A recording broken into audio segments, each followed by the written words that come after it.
안녕하세요. 작가 김시연입니다. 여러분 혹시 그런 경험 있으신가요? 아침 9시에 출근해서 밤 6시까지 회사에서 보내고 퇴근을 했는데 집에 돌아와서 하루 종일 유튜브를 보고 인스타그램도 스크롤하고 뉴스 기사도 읽었는데 뭔가 허전한 느낌.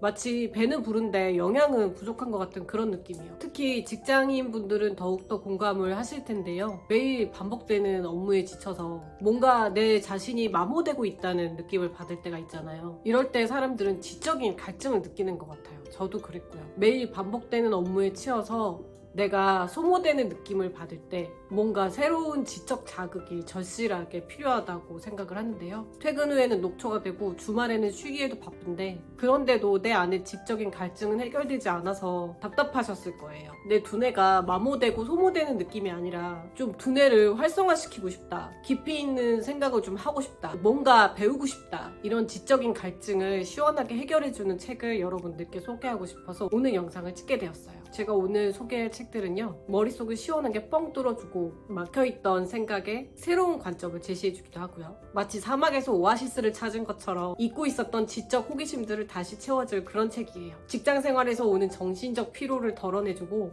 우리의 지적 엔진에 불을 지펴줄 책들이죠. 예술, 철학, 그리고 SF.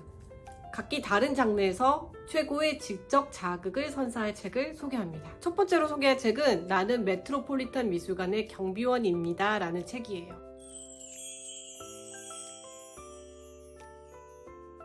제가 이 책을 서점에서 딱 발견을 했는데 이 책 표지가 어디서 봐도 눈에 띄는 표지예요. 내용은 더 독특합니다. 책의 저자는 패트릭 브릭리라는 사람인데요. 자신의 결혼식이 열렸어야 했던 날 형의 장례식이 거행됩니다. 저자는 대학 졸업 후에 뉴요커에서 사회생활을 시작하는데요. 형의 죽음으로 삶이 무너진 순간에 이전처럼 살아갈 수가 없었어요. 삶의 의욕을 완전히 잃은 거죠. 사람이 이렇게 충격적인 큰 아픔을 당하게 되면 세상을 살아가는 힘을 놓아버리고 싶을 때가 있거든요. 그래서 저자는 단순한 일을 하기로 합니다. 뉴욕 메트로폴리탄 미술관에서 10년 동안 경비원으로 일하게 됩니다.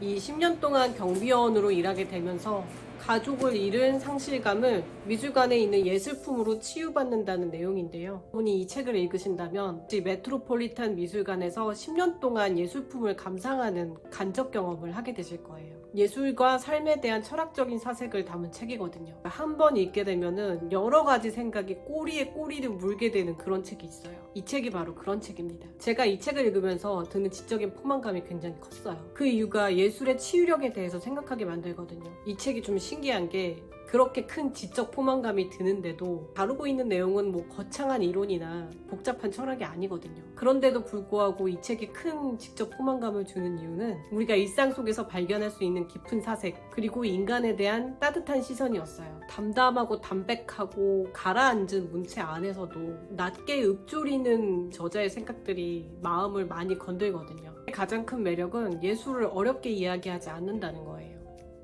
미술에 대한 깊은 지식이 없어도 저자의 소박하고 깊이 있는 통찰에 자연스럽게 빠져들게 됩니다. 이 책에서는 예술작품을 통해서 삶의 보편적인 진리, 인간 존재의 의미, 시간과 기억에 대한 성찰을 이끌어냅니다. 이 책이 준 지적인 포만감이 저자의 문장도 한 몫을 한다고 생각을 하는데요. 인생에서 가장 아픈 시간을 통과한 사람만이 느낄 수 있는 성찰의 경지가 있더라고요. 명문장이 굉장히 많습니다. 이 저자가 글을 굉장히 잘 쓴다고 생각을 했고 저는 그런 질문이 들었어요. 이 저자는 원래 글을 잘 썼나? 아니면 겪은 그 아픔의 세월들이 통찰력을 줬나? 여러 가지 질문이 생기는 책이에요. 저의 결론은 원래 이 저자는 글을 잘 썼다. 그런데 이 책이 빛나는 이유는 원래 가지고 있었던 그 재능들을 메트로폴리탄 미술관의 경비로 10년간 일하면서 자기 안에 있는 재능이 밖으로 나온 거라고 생각을 합니다. 그런 10년 동안의 과정을 그리고 있기 때문에 굉장히 인상적인 책이에요. 지적인 포만감을 주는 책 두 번째는요. 버트런드 러셀의 생각을 잃어버린 사회입니다.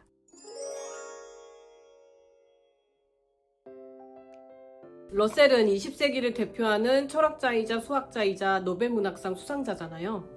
이 책은 1950년대 쓰여진 책인데도 불구하고 현재를 예언한 것 같은 놀라운 통찰력을 보여줍니다. 특히 인상적인 부분은 교육에 대한 견해였는데요. 러셀은 현대 교육이 생각하는 인간을 기르는 것이 아니라 순종하는 인간을 기르는 방향으로 가고 있다고 비판합니다. 교육의 목적은 사실을 암기하는 것이 아니라 생각하는 방법을 배우는 것이다 라는 러셀의 말은 현재 우리 교육의 현실을 돌아보게 만들더라고요. 제가 이 책을 읽으면서 가장 인상 깊었던 부분은 러셀의 회의주의에 대한 태도인데요. 맹목적인 믿음이나 단정적인 판단을 경계하고 항상 의심하고 질문하고 스스로 생각하는 것의 중요성을 강조합니다. 불확실성 속에서 겸손하게 진리를 탐구하는 자세야말로 진정한 지성인의 길이라고 말하는데요. 오늘날 수많은 정보와 가짜 뉴스 속에서 우리가 어떻게 비판적으로 사고하고 현명하게 판단해야 될지에 대한 중요한 가이드라인을 제시해줍니다. 러셀이 행동하는 지식인이었잖아요. 영국의 세계대전 참전을 반대해서 83살의 나이에 감옥에 갇히기도 했습니다. 그래서 당시에는 굉장히 오해도 많이 받고 불편한 진실을 얘기하는 학자로 유명했어요.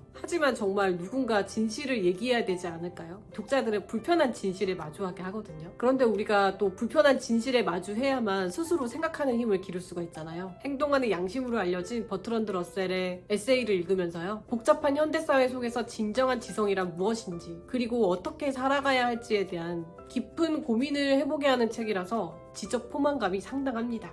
이 책을 읽어보신 후에 버트런드 러셀의 다른 저작들도 읽어보시면 지적 포만감에 상당히 도움이 될 거예요. 다음으로 소개할 지적 갈증을 해소해줄 책은요, 아이작 아시모프의 파운데이션입니다.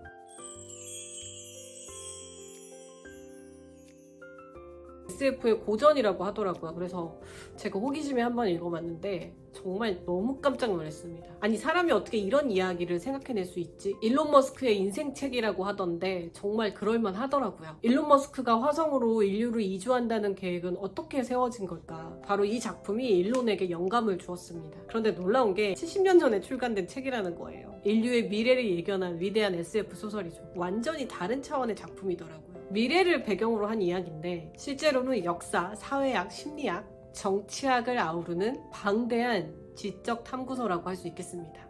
인간의 상상력과 통찰력을 우주 끝까지 올린 작품이에요. 그래서 읽고 나면 여러분들의 그 지적 갈증을 시원하게 해소해줄 만한 책이에요. 처음에는 살짝 가독성이 떨어집니다. 그런데 한 앞에 100페이지만 읽으시면 빨려 들어가실 거예요. 그러니까 앞에 조금만 참을성을 가지고 읽으시면 이 책의 진가가 드러납니다.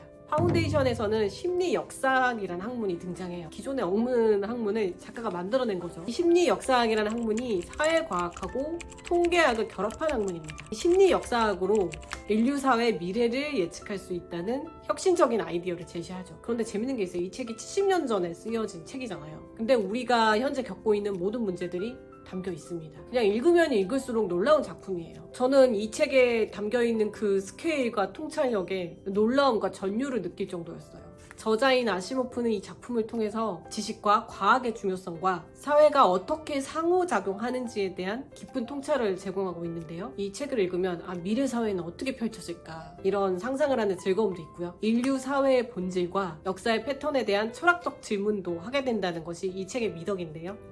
이야기 하나에 방대한 역사와 기술, 정치, 인간의 본성이 모두 담겨 있더라고요. 그래서 엄청나게 지적인 자극이 될 만한 책입니다. 이 책을 읽으면 또 궁금한 게 많아져요.